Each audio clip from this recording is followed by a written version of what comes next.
Hello friends, in this video let us see second question of exercise 8.3 chapter 8 trigonometry. The question says write all the trigonometric ratios of angle A in terms of secant A. We have to represent all the ratios as secant A as a term of the equation. Let us first convert sin A.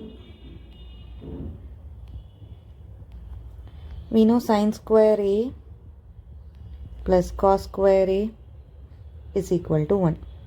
By solving, sin A is equal to root of 1 minus cos square A. We also know that cos A is 1 by secant A. Therefore, 1 minus 1 by secant A the whole square. Now solving the denominator, secant square A minus 1 by secant square A, which is equal to root of secant square A minus 1 by secant A.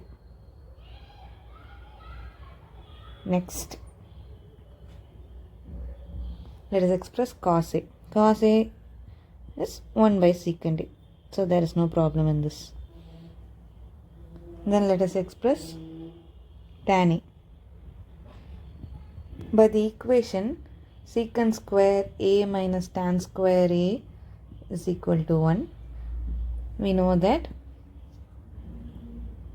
tan square A is equal to secant square A minus 1. By substituting that, tan A is root of secant square A minus 1. Then let us do for cot A. Cot A is 1 by tan A. And we can substitute this value easily.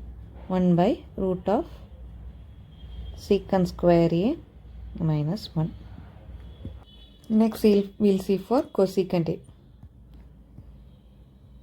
We know cosecant A as 1 by sin A. So is equal to 1 by, let us write the value derived for sin A. Root of secant square A minus 1 by secant A.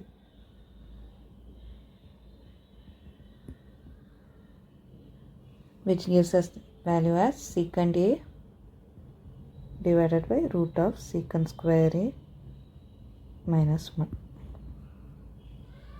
Thank you. Happy learning.